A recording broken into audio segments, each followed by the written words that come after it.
Temanya sangat menarik ya, temanya sangat menarik, yaitu untuk apa nikah ya, untuk apa nikah.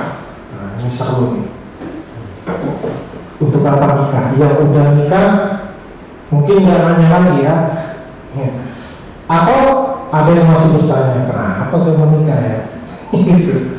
Ya baik, kita akan bersama-sama membaca. Nanti saya harap setelah pemaparannya nggak panjang, yang paling baik ini sebenarnya pengalaman sharing dari kehidupan, karena seringkali kalau pemaparan banyak teorinya istilahnya ya.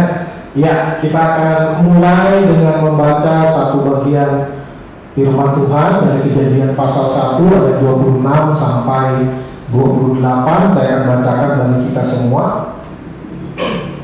Berfirmanlah Allah, baiklah kita menjadikan manusia menurut gambar dan rupa kita, supaya mereka berkuasa atas ikan-ikan di laut dan burung-burung di udara, dan atas ternak, dan atas seluruh bumi, dan atas segala binatang melata yang merayap di bumi. Maka Allah menciptakan manusia itu menurut gambarnya. Menurut gambar Allah diciptakannya dia, laki-laki dan perempuan diciptakannya mereka. Ayat 28. Allah memberkati mereka, lalu Allah berfirman kepada mereka, beranak cuculah dan bertambah banyak, penuhilah bumi dan taklukkanlah itu, berkuasalah atas ikan-ikan di laut dan burung-burung di udara, dan atas segala binatang yang merayap di bumi. Sedemikian jauh pembacaan firman Tuhan dari teks yang baru saja kita baca. Dan tentu kalau kita membaca seluruh Kejadian pasal 1 dan pasal 2, kita akan menemukan dan kita memang sudah tahu dan memahami bersama bahwa pernikahan adalah inisiasi Tuhan. Tuhan yang menginisiasi pernikahan, dan keluarga adalah lembaga yang pertama kali ada di dunia ini sebelum ada yang lain-lain. Ya namanya orang aja baru 2 ya, jadi baru satu keluarga. Nah berarti keluarga ini adalah hal yang dikehendaki oleh Tuhan, khususnya pada waktu pertama kali dunia ini diciptakan. Dan Tuhan memerintahkan manusia untuk beranak cucu, untuk menaklukkan bumi, berkuasa, bahasa singkatnya mengelola alam ciptaan yang ada dengan bertanggung jawab. Nah, itu singkatnya. Nah, kita langsung kepada intisari dari apa yang ditanyakan melalui tema yang ada. Untuk apa nikah? Ya tentu tema pernikahan ini tema yang sangat luas, tema yang sangat dalam, dan tidak mungkin satu pertemuan kita bahas seluruh pernak-pernik kehidupan pernikahan, ya nggak mungkin ya. Jadi hanya sekelumit saja yang akan saya bagikan pada malam hari ini. Oleh karena itu nanti kalau ada hal-hal yang belum saya bahas, tapi Bapak Ibu rekan-rekan mungkin ada yang mau sharing yang tidak saya bahas, boleh ya, karena tema pernikahan ini luas sekali. Demikian juga dengan muda-mudi yang belum menikah, yang punya pertanyaan tentang pernikahan, walaupun mungkin tidak saya senggol tema itu atau pembahasannya, tidak apa-apa. Yang penting tentang pernikahan ya. Ada senior di sini, ada Pak Heri ya, pakar pernikahan. Paling tidak pengalaman udah puluhan tahun kan, pengalaman sudah puluhan tahun. Kalau saya baru 13 tahun ya. Oke, langsung saja. Apa tujuan pernikahan? Saya membagi menjadi 3 saja ya, yang saya renungkan untuk kita bahas bersama-sama pada malam hari ini. Yang pertama adalah tujuan pernikahan adalah relasi ya, relasi. Di sini saya tulis agar suami istri menyatakan kesetiaan dan kesediaan dalam menanggung beban sebagai pelaksanaan hukum Kristus. Galatia 6 ayat 2 ini memang bertolong-tolonganlah menanggung bebanmu. Tentu ini memang bukan hanya untuk suami istri, tetapi kepada jemaat di Galatia. Namun namanya jemaat pasti banyak yang suami istri dong. Masa jemaat jomblo semua, ya kan? Pasti ada pemuda, ada remaja, ada anak-anak, dan ada suami istri di dalamnya. Nah, bertolong-tolonganlah menanggung bebanmu. Lalu kalau 1 Korintus 7 ayat 4 itu berbicara tentang suami tidak berkuasa atas tubuhnya, tetapi istrinya. Demikian juga dengan istri tidak berkuasa atas tubuhnya sendiri, melainkan suaminya. Di sini berbicara tentang relasi. Nah, kalau Efesus 5 itu kita sudah tahu lah bagaimana suami harus mengasihi istri sama dia seperti dia mengasihi dirinya sendiri, sedangkan istri harus menghormati suami sebagaimana jemaat harus menghormati Kristus. Nah, di sini tentu relasi yang dibahas lebih dalam, lebih luas, lebih yang lebih dalam lah satu katanya. Lebih dalam tentu relasi, teman kan juga relasi, pekerjaan juga relasi, ya. Orang jadi jomblo seumur hidup juga tetap punya relasi, ya, relasi dengan teman-teman, relasi dengan rekan sekerja, relasi dengan pelayan di gereja. Apa yang dimaksudkan di sini? Tentu pernikahan itu menjadi wadah di mana orang bisa relasi sedalam-dalamnya. Ya, sedalam-dalamnya. Ketika laki-laki meninggalkan ayahnya dan ibunya lalu bersatu dengan istrinya dan keduanya menjadi satu daging. Di dalamnya ada keterbukaan. Ya, keterbukaan di mana tidak ada rahasia lagi di dalamnya. Ya, di dalam segala aspek, baik itu aspek fisik, ya tentu kalau suami istri, ya nanti sampai kepada istilahnya terbuka semuanya, ya tidak berpakaian ketika suami dan sudah menjadi suami istri, ya kan? Nah, jadi relasinya sangat dalam, ya, relasinya sangat dalam sehingga firman Tuhan mengatakan istilahnya dua menjadi satu, ya, karena begitu dalamnya, tidak bisa disamakan dalamnya dengan relasi-relasi yang lain.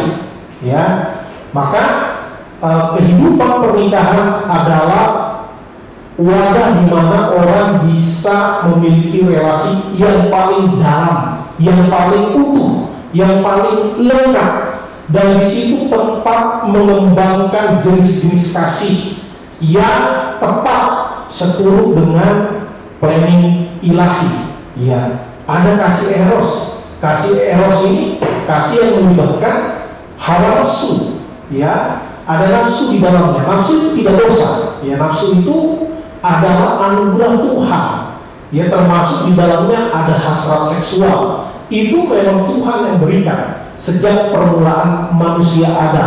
Tetapi tentu karena dosa sudah begitu memberikan pengaruh yang sangat buruk kepada umat manusia, sehingga membiaskan mengaburkan kebenaran tentang kasih eros, ya, di mana ada hasrat seksual di dalamnya, filia, storge, apalagi agape, ya. Agape ini kan kasih yang walaupun katanya, ya, nah, bukan katanya, memang begitu kenyataannya, ya, rela berkorban. Nah, biasanya rela berkorban itu yang paling dalam tentu dalam hubungan suami istri, ya. Kalau kita dalam hubungan pekerjaan, ketika kita berkorban, katakanlah untuk perusahaan kita mati-matian kerja, lalu kita merasa kurang dihargai dan memang kita misalnya kurang diapresiasi oleh perusahaan, sudah setengah mati kerja, enggak promosi, gaji nggak naik-naik, ya, tentu kita bisa dan berhak untuk resign, ya. Kalau gitu saya resign aja, cari perusahaan lain, ya. Begitu juga di gereja, rasa saya sudah pelayanan setengah mati, kok sepertinya tidak ada yang mengapresiasi saya, bilang terima kasih juga enggak, saya pindah gereja sebelah, ya, bisa. Apalagi pertemanan, nggak tahu teman sama dia lagi, ya, orangnya begitu, ya, maunya enak doang, pas susah-susah kita ditinggal, cuekin, saya nggak mau temenan sama dia lagi. Nah, bisa nggak? Bisa. Tapi hubungan suami istri tidak boleh resign, ya, tidak boleh tukar tambah, ya, tetap itu. Karena itulah maka pernikahan menjadi tempat yang paling tepat untuk mengembangkan semua jenis kasih. Ini kasih dalam istilah-istilah Yunani. Tapi kemudian juga ada yang ahli-ahli yang katakanlah memberikan istilah-istilah lain yang cukup menarik dan lebih kekinian. Ya, ada emotional love, ada friendship love, ada commitment love. Ya, emotional love ini itu juga yang membuat orang kayak merasa rindu. Aduh, kalau ketemu dia langsung deg-degan, ya kan? Dengar suaranya saja langsung merinding. Waduh, seperti ada kuntilanak lewat. Ya. Bisa merinding kan? Kalau orang masih belum menikah biasanya itu yang deg-degan. Waduh, deg-degan. Dulu dekat aja udah der istilahnya. Ya, itu emotional love. Ya, emotional love. Dan itu ada di dalam pernikahan. Ya, emotional love ada juga di dalam pacaran. Ya. Lalu friendship love. Friendship love ini juga ada di dalam pernikahan, bukan hanya di dalam pertemanan. Ya, kita sayang teman, ya kan? Tapi tetap akan beda di dalam kualitas, di dalam intensitas, ya, tetap beda. Nah, di dalam pernikahan itu ada juga friendship love-nya, kasih sebagai teman, ya. Pasangan kita kan sebenarnya juga teman kita, ya, bahkan teman terbaik, ya. Biarpun kadang-kala bertengkar, kadang-kala berargumentasi, beda pendapat, ya, walaupun sudah sepaket, suami istri seringkali tidak sepakat, ya, sepaket tapi tidak sepakat. Nah, sering itu, tetapi karena friendship love di dalamnya, pada akhirnya tetap mendukung, ya. Mungkin salah satu mengalah atau mengambil jalan tengah atau apapun itu, ya, tetap ada mengandung friendship love. Nah, kemudian commitment love. Nah, inilah yang spesial suami istri, ya, spesial suami istri yang sulit ditemukan di dalam relasi lain selain suami istri, yaitu berkomitmen untuk tetap mencintai terus menerus. Karena itu janji pernikahan dikatakan, aku akan mengasihi engkau baik dalam kelimpahan maupun kekurangan, baik dalam waktu sehat maupun sakit, ya, dalam susah maupun senang. Itu komitmen love, ya. Kalau cuma emotional love, ya, orang kalau udah nikah puluhan tahun itu istilahnya udah nggak ada deg-degannya, ya. Pas dengar suaranya, langsung jatuh berdebar-debar, nggak ada lagi tuh, ya, hilang. Apakah sudah tidak ada cinta? Tidak, ya, sudah masuk ke tingkatan yang paling tinggi, yaitu komitmen love, ya.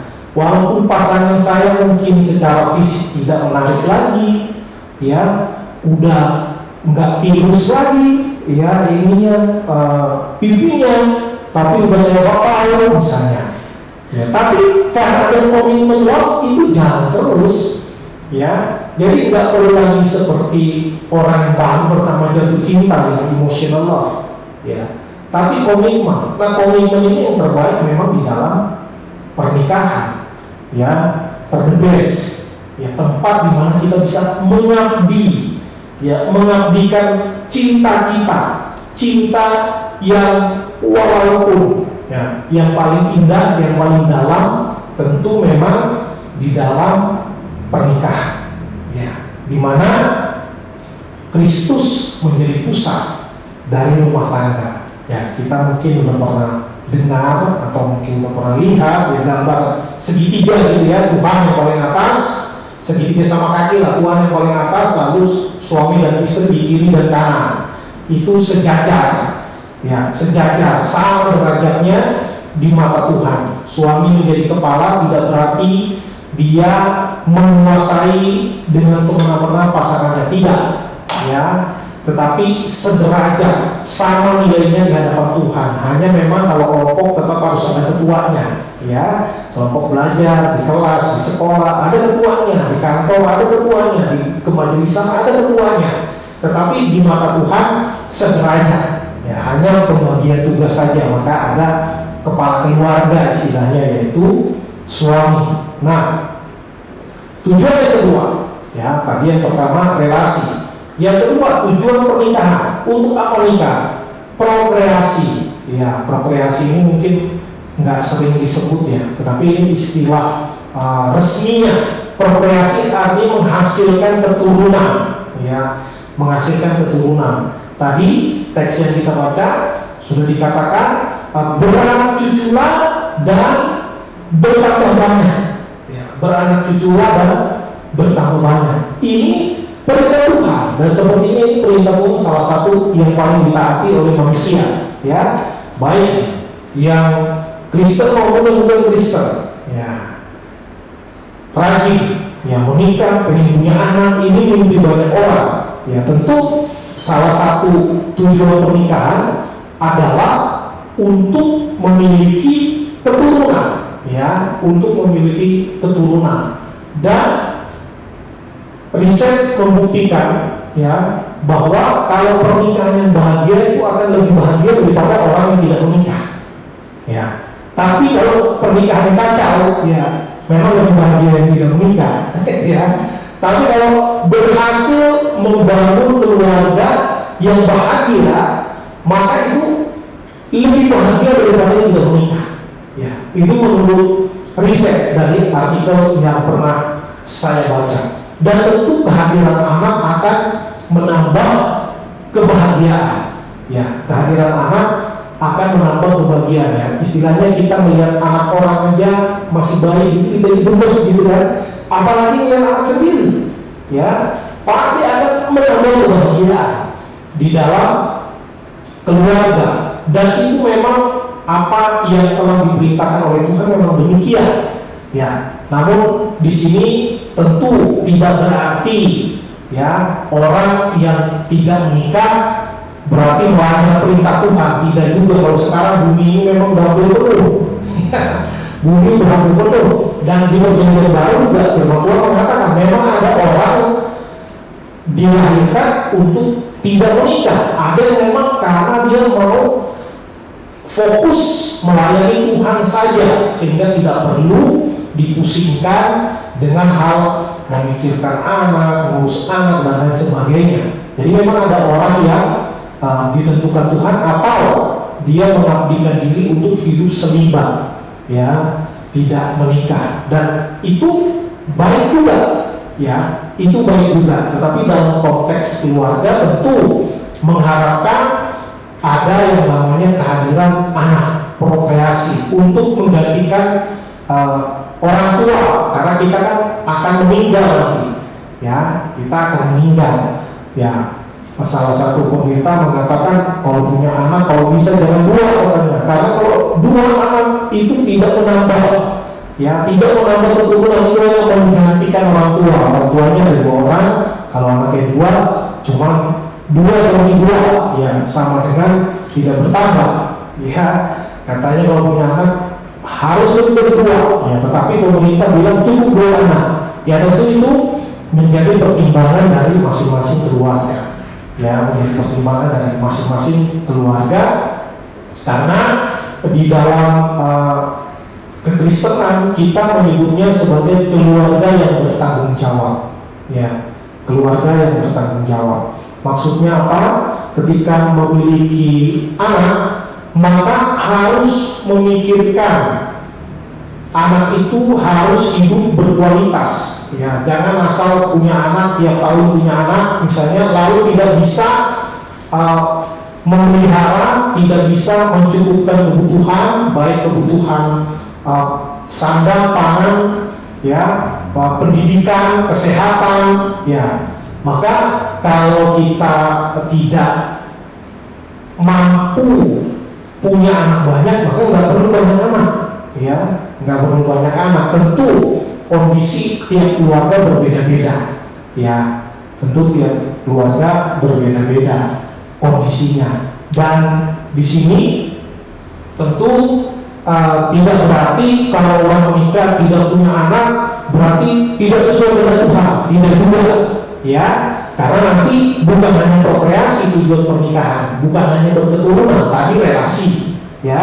Prokreasi ini katakanlah ini adalah bonus yang Tuhan berikan ya. Kalau di dalam kehidupan pernikahan belum mendapat anak atau bahkan tidak ada anak, tidak apa-apa, karena yang menikah itu laki-laki dan perempuan, suami dan istri. Anak-anak adalah anugerah Tuhan yang Tuhan titipkan ya. Jadi namanya anugerah, Tuhan boleh kasih boleh tidak ya, itu tergantung kedaulatan Tuhan. Tentu mayoritas orang yang menikah kepingin punya anak ya, tetapi terjadi pergeseran di dunia zaman sekarang ini, di masa postmodernisme, di mana cinta terhadap diri sendiri semakin menjadi-jadi, semakin tinggi, sehingga sekarang mulai menjadi tren di generasi muda. Yang pertama, tidak mau menikah ya, tidak mau menikah. Kenapa? Karena dianggap menikah itu bikin ribet hidup. Hidup ini sudah rumit, ngapain ditambah susah. Lalu ada yang dibilang open relationship ya, relasi terbuka dengan siapa saja ya. Kamu suka saya suka kamu, kita jalan, tidak ada tanggung jawab apa-apa ya, tidak ada tanggung jawab. Kita hanya menikmati hubungan ya, tanpa ada ikatan tanggung jawab. Nah, ini makin menjadi-jadi, apalagi sekarang era globalisasi ya, sangat mudah menularkan satu kebiasaan buruk di satu tempat diekspor ke tempat lain dengan adanya internet sekarang ya. Dan yang satu tadi tidak mau menikah ya. Lalu bagaimana kalau dia punya dorongan seksual gimana? Ya nggak apa-apa, mau sama mau tanpa ikatan ya, hubungan tanpa status. Zaman saya sekolah dulu, kalau sekarang bahasanya lebih keren apa? Friends with benefit gitu ya kalau nggak salah ya, atau mungkin ada yang terkini lagi istilahnya, saya nggak tahu. Lalu yang kedua ya, mau menikah tapi tidak mau punya anak, child free ya. Alasan banyak dikemukakan, punya anak itu merepotkan, lalu punya anak itu memberatkan ya, sekolah mahal, susu mahal, pampers mahal, gaji UMR ya. Akhirnya orang banyak sekarang yang child free, sehingga tingkat kelahiran semakin tahun semakin menurun hampir di seluruh dunia ya. Sekarang yang saya dengar yang paling parah tingkat kelahiran paling rendah itu di negara Asia Timur ya, baik Jepang, Korea, China ya. Kalau China kita paham, penduduknya udah 1,5 M. Kalau Korea itu masih jauh di bawah Indonesia, Jepang juga masih di bawah Indonesia penduduknya. Tapi banyak dari mereka yang memutuskan untuk child free. Ada yang tidak mau menikah, ada yang menikah tapi tidak mau punya anak dengan berbagai alasan. Ya, dikatakan berat kalau punya anak, nggak mampu membiayai. Ya, iya nggak mampu, tapi kalau jalan-jalan keliling dunia mampu. Jadi saya lihat itu pengaruh kepada filsafat atau pola pikir yang semakin mempamper atau memanjakan diri sendiri. Saya berhak untuk bahagia, saya berhak untuk healing, kemana saja menyenangkan hati ya. Saya aja belum puas dengan diri sendiri, apalagi mau punya anak, tambah-tambahin aja susah ya. Hidup ini udah susah. Saya dengan pasangan saya pacaran sampai tua ya, pacaran sampai tua, itu terjadi pergeseran pola pikir, dan ini sedang terjadi ya. Dan ini jangan sampai mempengaruhi, atau bahasa yang lebih kasar lagi, meracuni. Jangan sampai meracuni anak-anak muda di gereja kita ini. Ya, iya pacaran lagi berantem mulu. Udah, nggak usah nikah, atau nikah tapi kita child free aja, nggak usah punya anak. Ya, kita pacaran terus saja sampai tua, istilahnya gitu, menikah tapi tidak mau punya keturunan. Nah, ini bukan bagian dari perintah Tuhan. Ya, kecuali memang karena mau melayani lalu memutuskan tidak menikah, it's okay. Ya, kalau itu bagus, itu bagus. Tapi jangan sampai karena kita mau menghindari tanggung jawab. Ya, tadi kan dibilang bertolong-tolonglah dalam menanggung, dan termasuk kita harus bersedia berkorban untuk apa? Untuk mengurus anak. Itu ada banyak hal yang memang harus dikorbankan. Ya, apalagi misalnya pasangan muda yang sedang meniti karir, tiba-tiba istri hamil, punya anak, lalu istri mungkin ada yang harus berhenti kerja karena kondisi fisiknya nggak mampu kalau sambil kerja sambil ngurus anak bayi. Ya, kecuali kalau mungkin gajinya besar bisa cari babysitter, ya kan. Tapi kalau tidak cukup, akhirnya harus di rumah. Lalu, waduh, harus di rumah itu sibuknya luar biasa. Ya, jangan pikir di kantor lebih sibuk daripada di rumah. Ya, di rumah itu sibuk, kerjaan nggak habis-habis. Ya, kerjaan nggak habis-habis. Nah, ada juga yang suami kurang mau terlibat untuk pekerjaan rumah tangga. Wah, jadi memang akhirnya banyak yang tadi. Jadi udahlah, nggak usah punya anak, pusing. Ya, nggak punya anak aja, udah tidur aja nggak bisa tidur 8 jam sehari. Ya, padahal ini belum punya anak nih. Apalagi kalau sudah punya anak, ya anak nggak mau tahu, nggak ada dia tidur jam 10 malam baru jam 6 pagi ya, 2 jam sekali dia bangun, itu kalau yang pernah ngurus bayi memang cukup merepotkan. Ya, apalagi dulu waktu saya dengan istri baru menikah punya anak, kami di daerah di provinsi yang nggak ada saudara sama sekali. Ya, jadi hanya berdua. Ya, terpaksa istri nggak bisa ngikutin aturan-aturan umum orang menikah, katanya 40 hari nggak boleh ngapa-ngapain. Waduh, istri saya seminggu dikunci. Luar biasa. Ya, karena keadaan. Ya, suami juga mau tidak mau harus turun juga di rumah. Tetapi adanya kehadiran anak, yaitu memang menambah kebahagiaan. Ya, kita jadi semangat, jadi rela berkorban walaupun kurang tidur.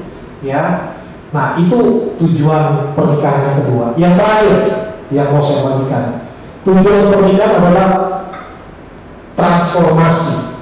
Ya, tadi sekali lagi, prokreasi hanya dibenarkan di dalam pernikahan ya.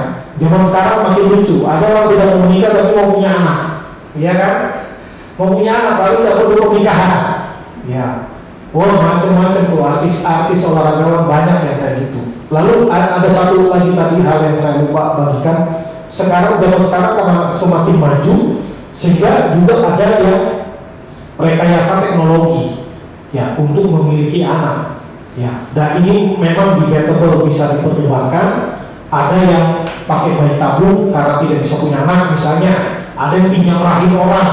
Ya, ini nanti kita bisa bahas di lain kesempatan. Bagaimana secara etika Kristennya. Ya, tapi lalu ada yang lebih canggih lagi ya. Katanya misalnya dari sel sperma ada 1 juta, katakanlah 1 juta sel. Sekarang teknologi memungkinkan untuk memilih sel mana yang paling unggul di dalam berupaya menghasilkan generasi berikutnya yang unggul, ya, yang unggul, yang paling bagus, bisa dipilih katanya, bisa dipilih. Ya, mungkin ke depannya nanti bisa pilih mau anaknya mau rambut keriting atau lurus, mau mata biru, mata coklat, mungkin nanti bisa, ya, bukan mustahil. Jadi kayak main game jadinya kan, mau matanya bagaimana, hidungnya gimana, bisa direkayasa, ya, bisa direkayasa. Mungkin akan sampai ke sana. Nah, tentu yang diperintahkan Tuhan melalui firman Tuhan, yang melalui pernikahan, yang normal, ya, yang normal. Oke. Kembali ke sini, yang terakhir tujuan pernikahan adalah transformasi. Nah, pernikahan menjadi tempat pasangan mengalami pembaharuan yang terus-menerus. Ya, di gereja bisa nggak transformasi? Bisa. Ya, kita mengalami perubahan dari hari ke hari, semakin serupa dengan Kristus, karakter semakin baik, bisa. Di gereja bisa, di tempat kerja bisa. Di sekolah, di kampus bisa, tetapi pernikahan adalah wadah yang paling efektif kalau kita berhasil ya. Kalau berhasil, pernikahan paling efektif. Kenapa? Karena itu tempat, tadi saya sudah jelaskan di awal, kita nggak bisa resign ya. Pasangan kita tetap itu seumur hidup, maka akan terus terjadi gesekan-gesekan ya, benturan-benturan, mengatur irama bagaimana ya, tarik ulurnya bagaimana. Maka pernikahan menjadi wadah yang paling efektif untuk mengalami transformasi ya. Anyway, Tuhan Yesus juga sangat mendukung pernikahan, karena itu ada undangan nikah. Tuhan Yesus datang ya, pernikahan di Kana, dan bahkan di situ Tuhan Yesus melakukan mujizat untuk pertama kalinya di dalam pelayanannya, air menjadi anggur. Itu di pernikahan. Ini bukan soal anggurnya, tapi bagaimana Tuhan Yesus mensupport pernikahan ya. Tuhan Yesus mensupport pernikahan. Lalu Pengkhotbah 4 ayat 12 itu, dua lebih baik daripada satu katanya. Tali 3 lembar tidak mudah diputuskan ya. Jadi memang juga penelitian juga membuktikan bahwa katakanlah ada hewan atau manusia, misalnya manusia di tempat yang dingin, salju, manusia yang berjalan sendiri dibanding dia berjalan berdua ya, yang sendiri itu kemungkinan nanti dia mati dalam badai salju lebih tinggi daripada kalau dia berdua, karena bisa saling membantu ya. Ya, sangat make sense ya, sangat masuk akal. Begitu juga suami istri ya. Walaupun suami istri tentu namanya pria dan wanita itu beda ya. Wah, dari jenis kelamin aja berbeda, pembawaannya beda, belum lagi ditambah perbedaan suku, perbedaan latar belakang keluarga, perbedaan temperamen, perbedaan tingkat pendidikan, perbedaan status sosial waktu sebelum menikah ya. Ada banyak sekali yang beda. Tetapi di dalam pernikahan itulah yang paling keren ya. Nah, besi menajamkan besi ya. Manusia menajamkan sesamanya. Yang paling bisa menajamkan itu suami istri ya. Karena apa? Ketika ada gesekan-gesekan, panas, ribut, tapi tetap nggak bisa keluar ya. Maksudnya tidak bisa lompat pagar pernikahan, tetap di dalam pagar pernikahan. Walaupun kadang-kadang di tengah, kadang-kadang agak ke pinggir dekat pagar ya, tapi tetap nggak bisa lompat dan nggak boleh lompat ya, tetap harus di dalam koridor pernikahan. Karena itu menarik sekali ya, menarik sekali. Dan salah satu buku yang ditulis oleh Dr. Andar Ismail sangat menarik ya, tentang pernikahan.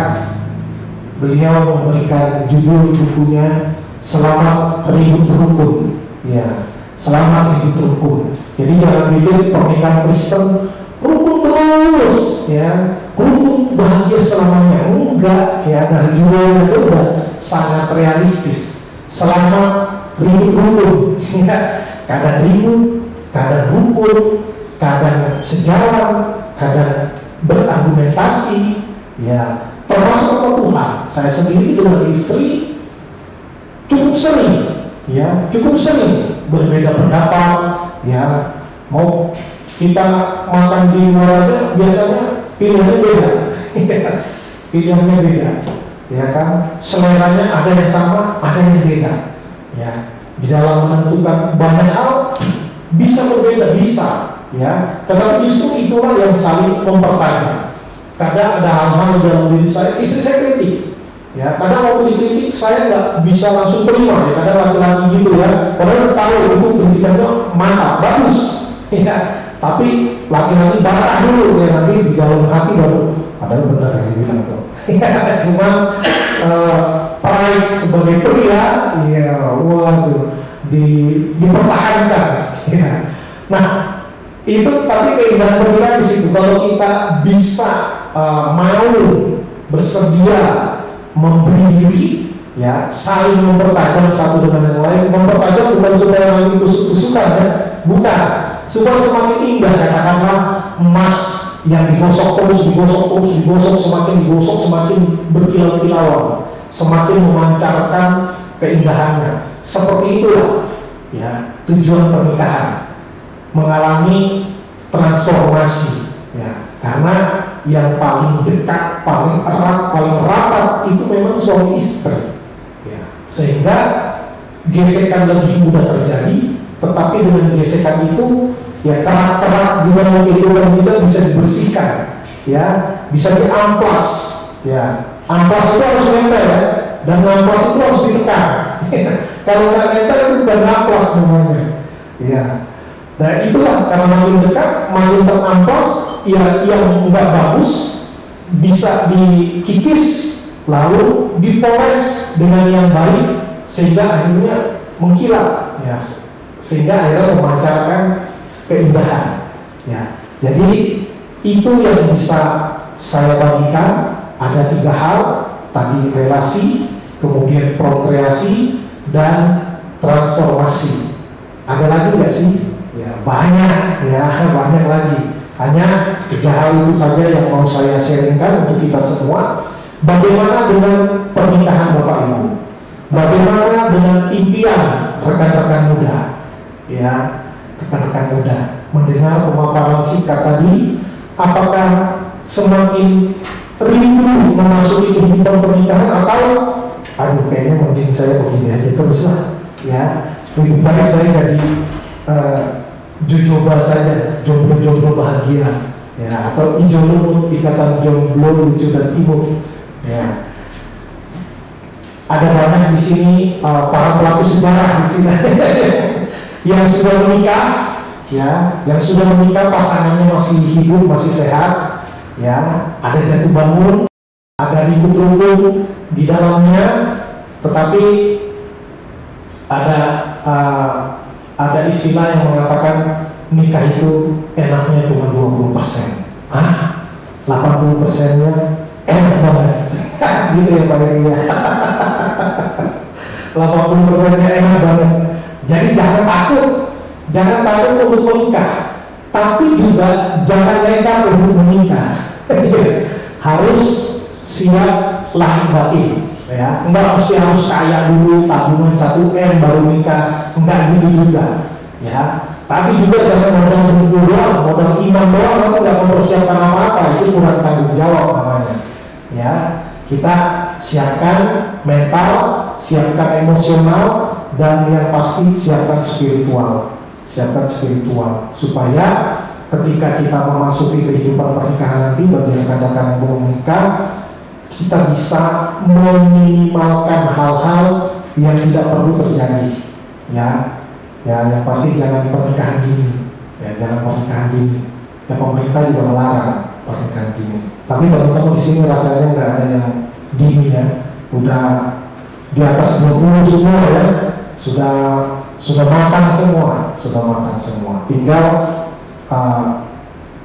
mencari dan menantikan ya, jodoh yang dari Tuhan ya. Terus berdoa, terus berharap, seraya mempersiapkan diri kita supaya kita jadi pasangan yang siap berbagi hidup ya, mengabdikan diri untuk Tuhan melalui pasangan kita ya. Demikian yang bisa saya sampaikan. Untuk Bapak Ibu saudara-saudari yang mau bertanya atau mau sharing ya, dipersilakan.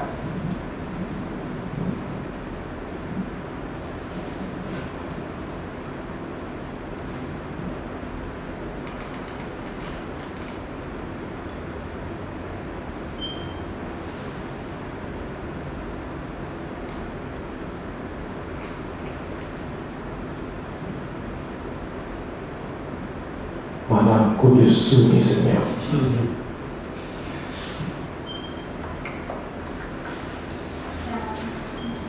Iya, ada gejala-gejala yang mau bertanya. Iya, saya mau tanya Pak. Akhir-akhir ini kan kita sering dengar banyak berita tentang perselingkuhan ya Pak. Tuh. Nah, pertanyaan saya, gimana jika ini jangan sampai ya, gimana jika dalam pernikahan kita menemui pasangan itu selingkuh gitu Pak. Respon seperti apa sih yang kita harus lakukan gitu? Apakah kita udah pasti kita nggak boleh bercerai ya, itu pilihan yang nggak boleh kan? Nah, jadi mesti gimana? Nah, kalau untuk kondisi saat ini, kalau yang belum menikah gitu kan, posisinya bukan kita sih, kita sebagai teman lah, teman dari teman kita yang diselingkuhin gitu. Itu gimana sih kita cara memberikan saran atau membantu dia lah gitu, kalau misalnya dapat cash itu. Iya, teman dari teman yang diselingkuhi. Yang pertama, pastikan bukan Anda pelaku selingkuhnya itu ya. Nah, itu pastikan itu dulu.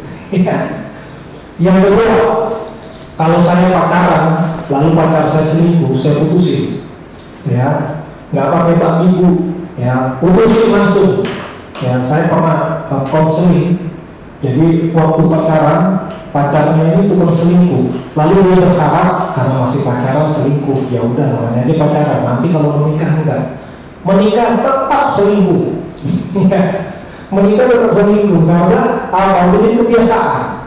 Udah jadi kebiasaan, mungkin awal-awal takut ketahuan, lama-lama terbiasa, lama-lama keenakan, ya, lama-lama keenakan.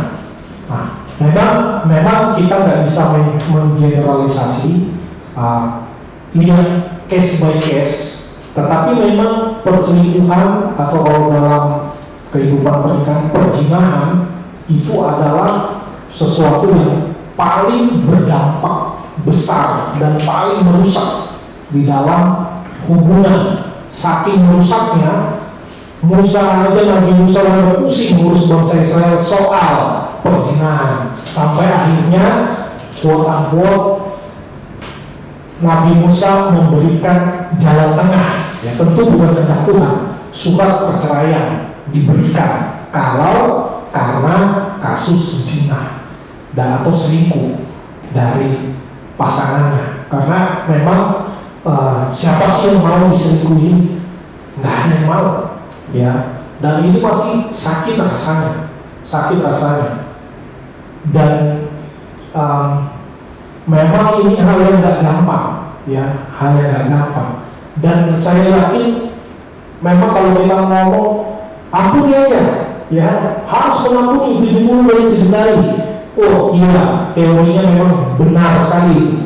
Tetapi ya kalau untuk orang kita gampang ngomongnya. Tapi kalau kita yang diselingkuhi, waduh, gemetaran dia pasti ya, gemetaran. Maksudnya kesalnya minta ampun itu sampai kita istilahnya bergigi, ya, kesalnya minta ampun.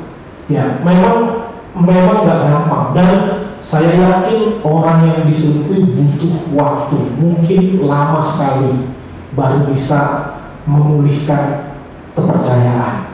Ya, kalau saya saran, ya tentu orang yang punya hubungan yang harus mengambil keputusan sendiri ya.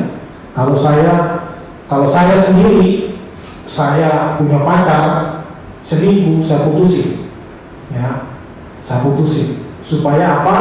Supaya dia bertobat. Ya kalau memang itu nanti jodoh kita, 5 tahun lagi ketemu kita lagi, bisa jadi lagi kok, ya. Tapi kalau sudah menikah, nah ini pusing. Kalau sudah menikah ini pusing. Yang pasti berzina juga salah, bercerai juga salah. Ya, salah semuanya. Ya, pernah ada yang menelpon saya, konseling, saya juga bingung memberikan jawaban. Ya, orang tersebut cerita, dulu saya tukang selingkuh, ya, tukang selingkuh katanya, tapi saya udah bertobat.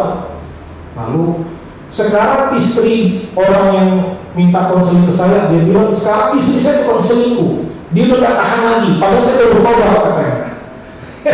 Istrinya tukang selingkuh berkali-kali, saya mau cerai, Pak Pendeta katanya. Terus saya bingung berdoa apa? Karena katanya bukan sekali, udah berulang-ulang katanya.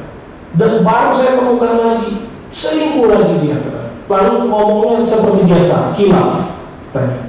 Waduh, enak benar ngomong kilaf tapi berubah-ubah dan gak berubah-ubah. Ya, udah dibawa ke pendeta di gerejanya sendiri, bukan cuma Geri ya. udah dia bawa ke pendeta gerejanya sendiri nggak berubah, udah bawa ke orang tua, ke tante apa nggak berubah. Ya, lalu sampai dia pikir saya cerai aja. Lalu tanya ke saya dalam tanda kutip minta persetujuan. Saya tidak bingung mau jawab apa. Ya, dibilang cerai salah, dibilang cerai dia juga frustasi. Ya udah segala jurus keluar katanya. Tapi memang nggak mau berubah. Ya, akhirnya cuma saya bilang, dulu yang mau nikahin siapa? Nah, dijodohin atau pilih sendiri. Ya, mau nikah sendiri kan? Iya, dulu janjinya apa di hadapan Tuhan. Saya bilang gitu. Ya, tapi saya bilang saya bisa mengerti perasaan Anda. Saya cuma bisa bilang gitu. Saya mengerti perasaan Anda, tapi jangan ambil keputusan ketika emosi di puncak. Ya, hampir semua orang yang ambil keputusan ketika di puncak emosi akan menyesal kemudian. Saya bilang, tenangkan diri dulu, tenangkan diri, nanti doakan, tanya. Ya, saya nggak mau bilang juga nggak boleh, pokoknya nggak boleh. Ya, maksudnya jangan. Ya, biar Bapak sendiri ambil keputusan. Ya, berdasarkan pengertian Bapak sendiri akan firman Tuhan. Memang firman Tuhan bilang nggak boleh cerai, tapi juga dibilang pernah Musa mengizinkan memberikan surat cerai karena kasus perzinahan. Dan ini memang kalau pasangan berzina berulang-ulang udah ketahuan, udah dinasihatin, cuma bilang khilaf aja, wah itu memang perlu efek jerah. Ya, perlu efek jerah. Ya.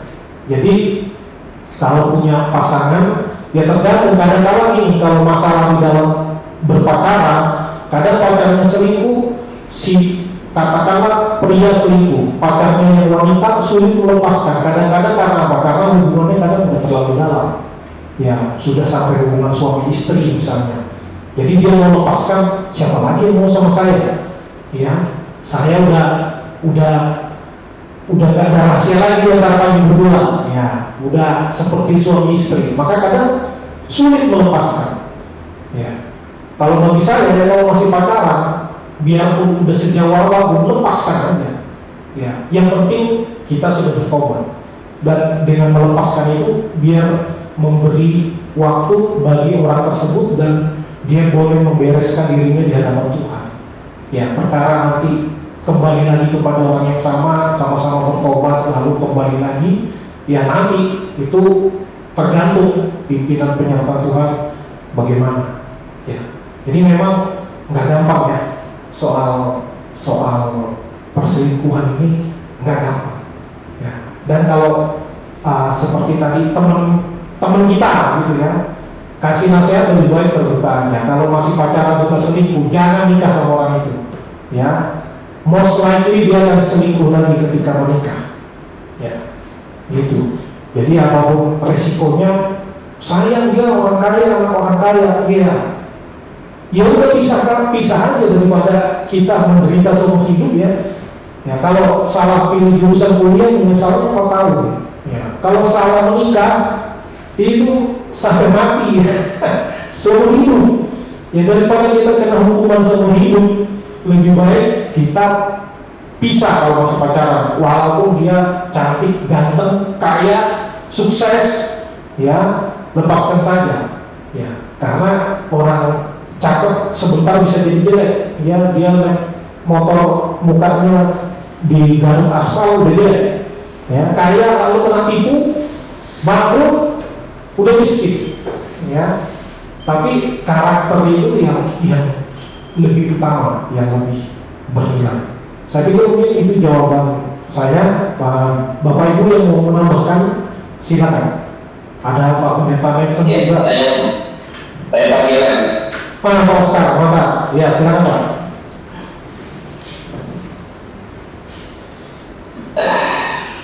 Ya, ini pertanyaan Esther sangat bagus ya.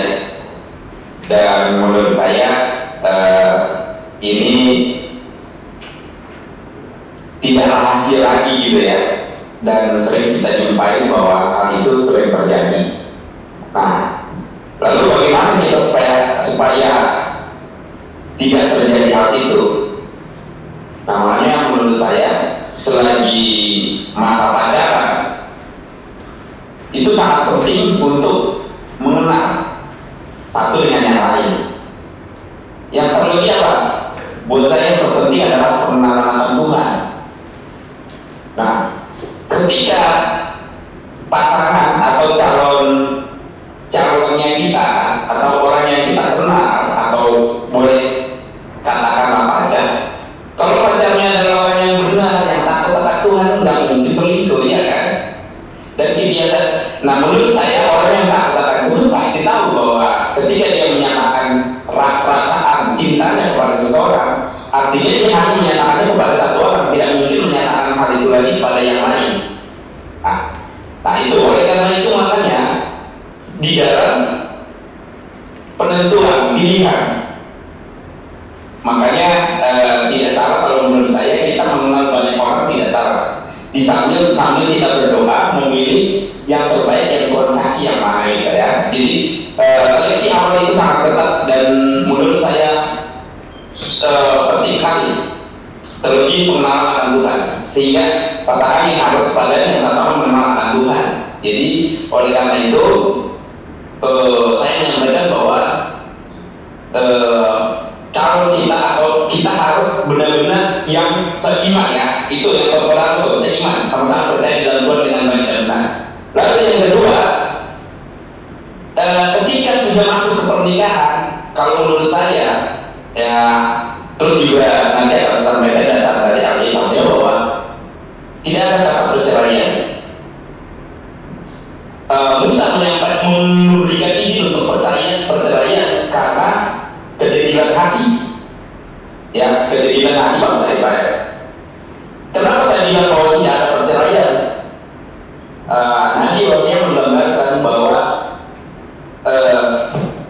dia sebagai nabi mengikat sang pelacur bulan, dan itu menggambarkan juga bagaimana bangsa Israel itu tidak setia kepada Tuhan dengan melakukan perzinahan atau bersundara atau percaya kepada Allah lain atau berhala. Nah, tapi Tuhan tetap menunjukkan belas kasihan, kasih setia,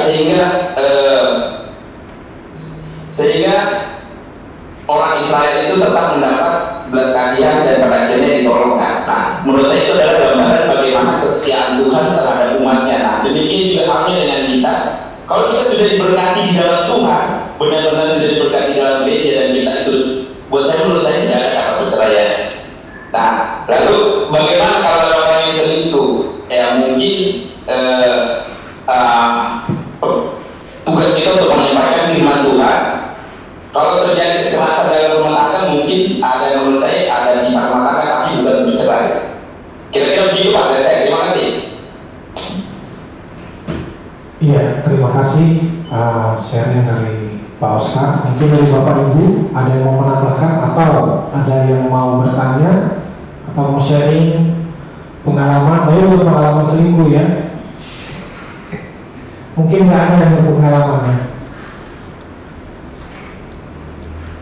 Ya, silakan. Yang mau sharing, mau tanya, mau menambahkan, mau lagi, silakan. Apakah boleh orang yang sudah bercerai itu menikah lagi?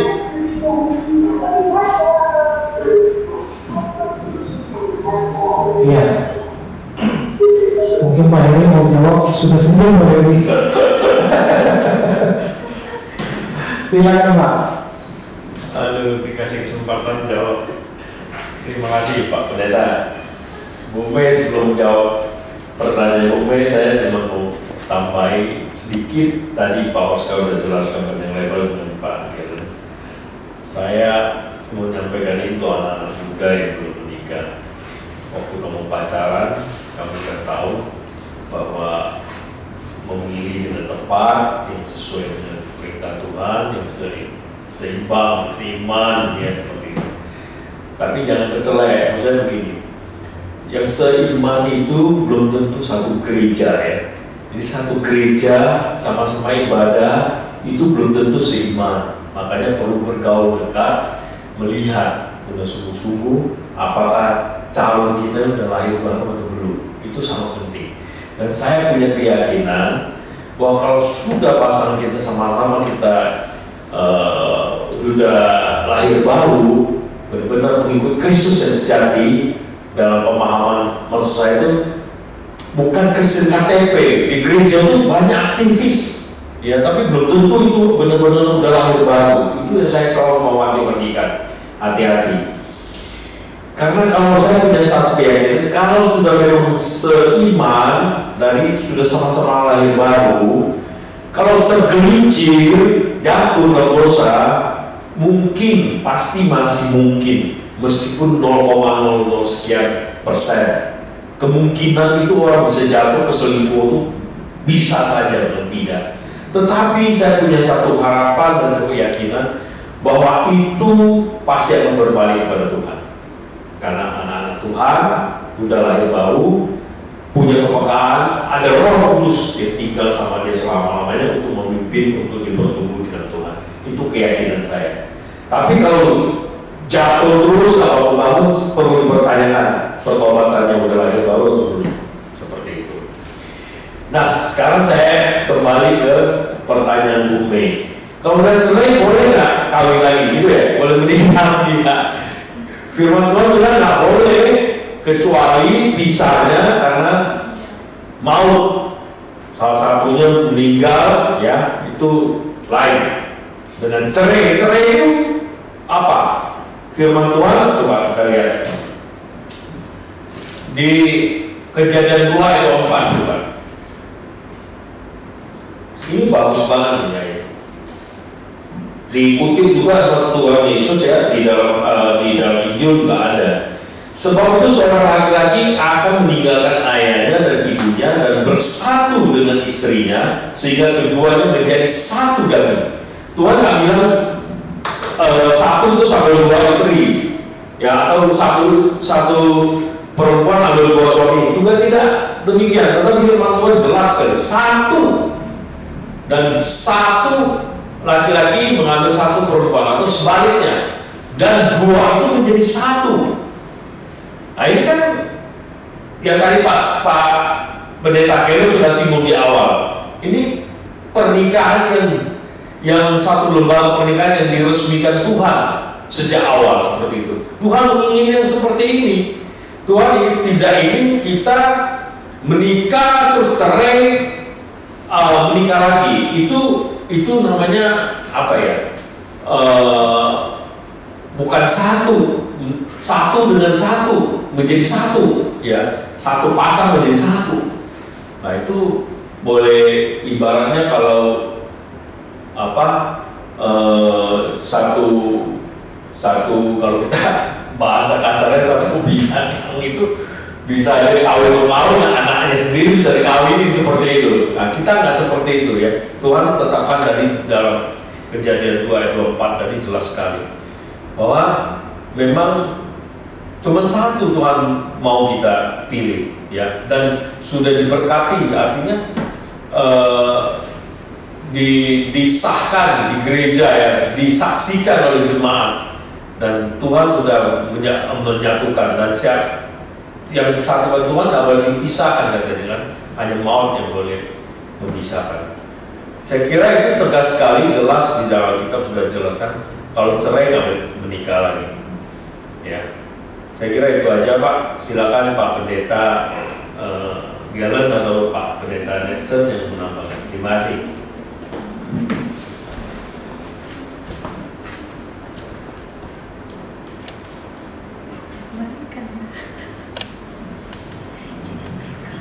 Ya, jadi ya kalau memang sudah bercerai, ya udah sama-sama Kristen udah bercerai, maka tidak boleh menikah lagi. Karena kalau menikah lagi dia sedang berzina. Ya, karena orang yang menikahi orang yang bercerai maka dia juga berzina. Ya, itu. Jadi mending nggak usah cerai aja. Jadi begitu. Memang ini bisa dikembangkan pertanyaannya. Bagaimana dia bercerai belum jadi Kristen, setelah bercerai lalu jadi Kristen? Itu mulai dari nol lagi, atau dia tetap dianggap sudah bercerai dan tidak boleh menikah lagi walaupun dia bercerai waktu belum Kristen. Wah, ini bisa macam-macam nih dikembangkan kasusnya. Bisa sampai besok kita ceritanya nanti. Ya, jadi sederhananya kalau untuk Kristen nggak boleh cerai. Ya, kalau karena satu dan lain hal terpaksa bercerai, tidak boleh menikah lagi. Udah, gitu. Begitu juga ya, tadi saya cerita sempat saya konseling, saya katakan gitu, kalau Anda memutuskan untuk tetap bersikeras untuk bercerai, tidak boleh menikah lagi, harus tetap hidup dalam keadaan sebagai duda. Ya, bisa tahan nggak? Saya bilang gitu aja. Nah, jadi pikirkan panjang, jangan pas lagi emosi ambil keputusan. Tunggu surut dulu emosinya, baru ambil keputusan, dan ambil keputusan sendiri. Bukan saya yang ambil keputusan. Saya katakan begitu. Ya, terima kasih Ibu Mei pertanyaannya. Ada lagi Bapak Ibu, saudara-saudara mau bertanya atau mau sharing pengalaman mungkin bagaimana menangani kasus perselingkuhan?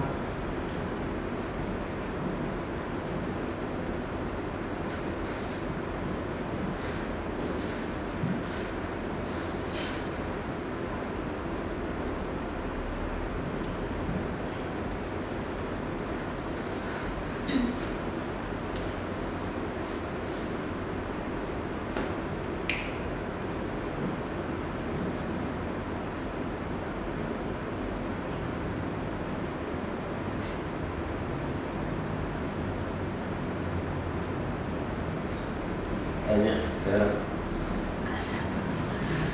suara. Mungkin menambahkan Pak Dean. Iya, silakan Pak Ucok. Sekedar menambahkan, mungkin kalau kembali lagi ke tema kita Pak tujuan nikah gitu ya. Nah, kalau saya baca di Malayaki 2 kalau nggak salah ya, Malayaki 2 ayat 10 atau cuman saya ingat waktu itu di Malayaki itu adalah kalau nggak salah itu meng-capture soal apa tujuan Tuhan itu dalam menyatukan laki-laki dan perempuan gitu. Tujuannya adalah untuk keturunan ilahi. Nah, jadi artinya memang pernikahan memang salah satu kalau menurut saya sih inisiatif Allah, dari awal di Taman Eden itu yang mengatakan bahwa dari awal perkataan Allah itu tidak baik, gitu, awalnya yang tidak baik gitu. Padahal semua ciptaan ini baik, tapi ketika melihat manusia itu sendiri, Tuhan bilang tidak baik gitu.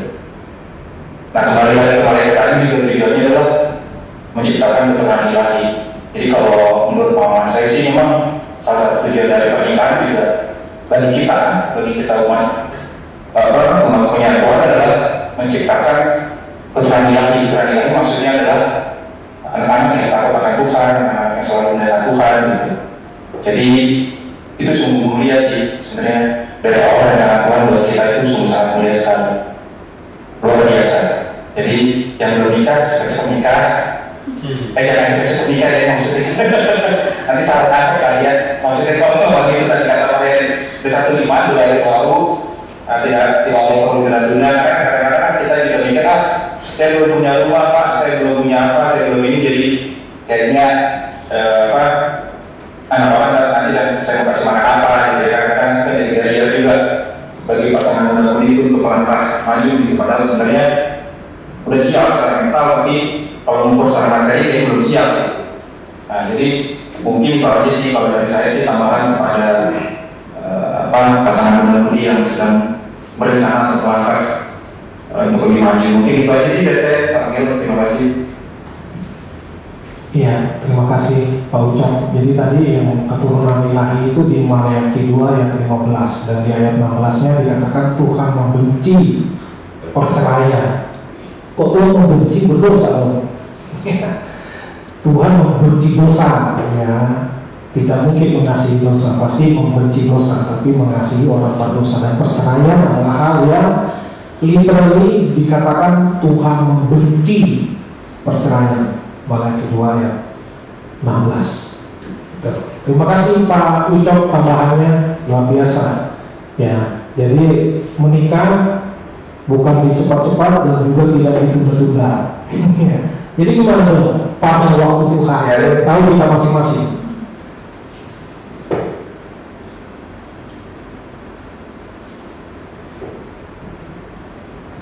Memang tidak ada titik ideal lah ya di dalam orang memutuskan kapan harus menikah. Kalau menurut saya, jadi secara finansial juga sangat relatif, secara posisional jabatan kita di kantor katakanlah sudah level apa, itu juga sangat relatif, ya sangat relatif. Kadang ada orang yang terlalu takut gitu untuk menikah karena belum sampai titik aman sekian, misalnya tabungannya atau tadi udah dijelaskan juga Pak Ucap ya, ada di daerah tertentu yang kayak harus punya rumah dulu, rumah pribadi baru pantas menikah. Nah, ada yang standar-standar tertentu yang diciptakan sendiri, ya akhirnya nggak nikah, ya gitu. Ada juga yang main nikah aja nggak mikir ya, sampai punya anak 5 masih di rumah orang tua. Ada juga yang gitu. Ada juga memang orang tuanya tidak mau melepas karena terlalu sayang sama anaknya. Jangan kemana-mana, di sini aja, dekat mama, ya gitu. Nah, macam-macam lah. Ya, tapi memang yang paling idealnya adalah meninggalkan ayahnya dan ibunya, ya bersatu dengan istrinya. Jadi ada masalah dari awal berlatih menangani masalah-masalah yang ada berdua tanpa ada pihak lain. Itu baik untuk mengawali pernikahan supaya cepat mandiri. Ya, itu mungkin komentar tambahan dari saya tentang pernikahan. Mungkin ada lagi yang mau tambahkan? Boleh tambahin Pak. Untuk yang poin ini kembali tadi ayat yang saya kutip itu, kalau kita perhatikan di ayat sebelumnya ya, ayat 23-nya, lalu berkatalah manusia itu, inilah dia tulang dari tulangku dan daging dari dagingku, ia akan dinamai perempuan sebab ia diambil dari laki-laki. Sebab itu seorang laki-laki akan meninggalkan ayahnya dan ibunya dan bersatu dengan istrinya sehingga keduanya menjadi satu daging. Maksud saya itu begini, seorang laki-laki berhak untuk mendapatkan pasangan atau penolong sepadan itu. Jadi bukan pembantu, perempuan itu sebagai sepadan. Artinya dari Pak Geller di awal juga sudah jelaskan yang sama, tetapi tetap di dalam rumah tangga itu ada ketuanya, ada kepalanya, ya ada itu sebagai laki-laki. Nah, laki-laki yang berhak untuk sudah mendapatkan yang sepadan itu, salah satu hal yang penting harus diperhatikan, melanjutkan tadi Pak Geller sampaikan, bahwa laki-laki itu sudah benar-benar mandiri, sudah independen, lepas dari ayah dan ibunya. Artinya bukan artinya ini suka orang salah memahami bahwa terus nggak ngurusin orang tuanya lagi, dia udah pergi sama pasangannya hidup sebagai sebuah rumah tangga, orang tuanya nggak dipeduli. Bukan itu. Seringkali orang salah paham. Tetapi ini adalah bagaimana seorang laki-laki atau seorang wanita sudah siap benar-benar secara mental, ya. Saya kira juga bisa kita tafsirkan secara ekonomi. Dia sudah siap untuk berumah tangga. Dia sudah tidak hanya bergantung, tidak dikit-dikit ada masalah cari orang tua lagi.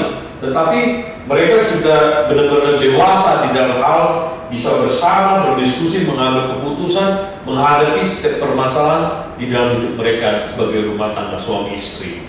Nah, itu mungkin salah satu yang perlu diperhatikan juga bagi yang muda-mudi, ya kami yang udah tua ini nggak mungkin balik untuk kalau udah terlanjur salah ya udah resikomu siapa suruh, ya kan? Terima resikonya, kepahitan yang kamu terima, ya itu yang paling penting buat muda-mudi. Jadi harus sudah independen, udah siap secara mental, secara ekonomi. Tidak harus kaya-raya, itu relatif dari Pak Geller katakan. Waktu kami saya pacaran 3,5 tahun, saya hampir lupa bahwa 3,5 tahun 4 tahun itu kalau secara ilmu psikologi paling bagus kata pacaran untuk menikah. Saya diingetin calon mertua saya, apalagi yang kalian mau ini, udah dulunya udah kerja, ayo menikah. Akhirnya, oh iya ya, akhirnya kami menikah tuh. Nah, 3,5 tahun saya pacaran begitu. Saya kira itu yang perlu saya tambahkan, bahwa itu yang harus diperhatikan. kedewasaan kita siap benar-benar independen, tidak bergantung pada orang tua secara ekonomi maupun secara apa itu namanya, kedewasaan mentalitasnya dalam menjalankan kesiapan menjalankan sebuah rumah tangga sebagai suami istri. Saya kira itu. Terima kasih. Jika tidak menumpang lagi Pak, udah anak 5 masih menumpang.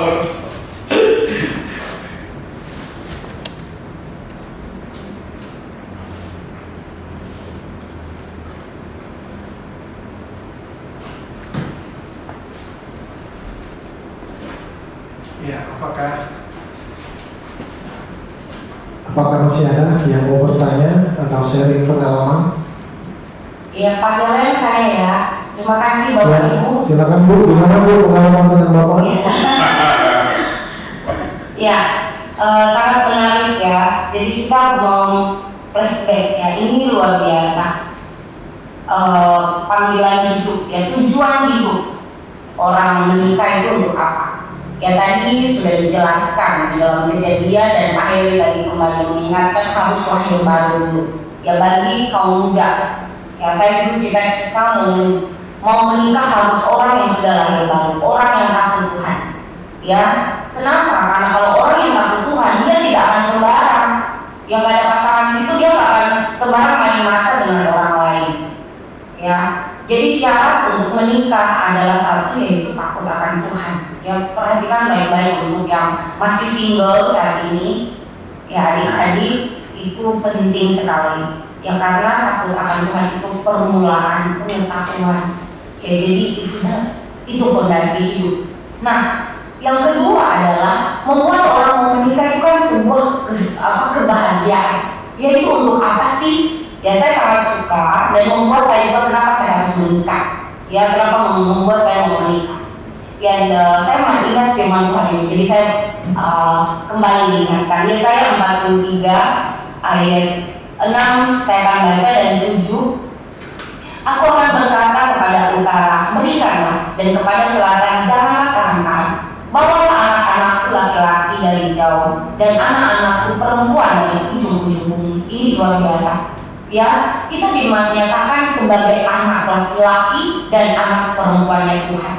Ini pengakuan dari Allah karena dia melakukan penebusan. Ya, jadi kita milik Tuhan. Nah, sebagai milik Tuhan untuk apa sih kita milik Tuhan ini? Ayat 7 menjawab, semua orang yang disebutkan dengan namaku, yang kuciptakan untuk kemuliaanku, yang kubentuk dan yang juga kujadikan. Jadi kita diciptakan Tuhan, ya lahir ke muka bumi ini, yang kita dijadikan Allah dengan tujuan untuk kemuliaan Allah. Jadi wanita Allah dan laki-laki Allah, yang pria Allah, dipersatukan Allah adalah untuk kemuliaan Tuhan. Jadi pernikahan itu adalah memuliakan Tuhan, itu tujuannya. Ya kalau tujuannya hanya untuk cari keturunan juga, ya Tuhan kalau berkehendak memberikan keturunan. Ya karena ada orang yang juga Tuhan izinkan tidak diberikan keturunan. Ya kalau hanya sebatas mencari keturunan, bisa buyar pernikahan itu. Tetapi kalau untuk memuliakan Allah, tujuan ilahi ini, ya tadi menghasilkan anak-anak ilahi, itu anugerah. Ya karena manusia telah jatuh ke dalam dosa, setelah itu dalam proses perjalanan hidup, ya rahim, ya saya termasuk saya orang yang punya penyakit di dalam rahim saya. Ya dan dikatakan dokter sebenarnya saya tidak bisa mendapatkan anak karena di rahim saya itu punya endometriosis. Tapi Tuhan menganugerahkan anak, itu anugerah. Yaitu pemberian Allah, anugerah Allah. Nah bagi orang juga yang menikah, Tuhan tidak beranugerah itu kepada mereka. Ya, ada budaya tertentu akhirnya disuruh pisah anaknya karena tidak memberikan keturunan.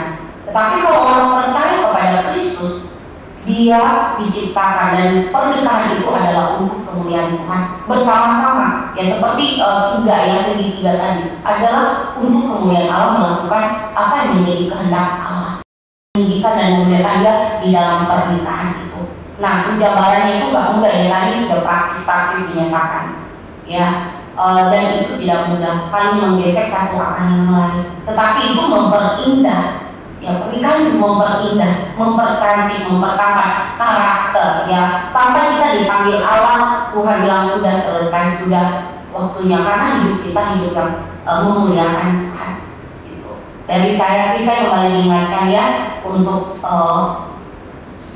wadah pernikahan yang indah. Jadi membawa kita berdaya, oh iya memuliakan Tuhan. Jadi anak-anak semua dibawa untuk kemuliaan Tuhan, suami istri, ya pernikahan memuliakan Tuhan, dan gereja Tuhan untuk kemuliaan Tuhan. Ya demikian dari saya, terima kasih Pak Pendeta. Ya. Kesempatannya. Ya, terima kasih insight tambahan dari Ibu Devi.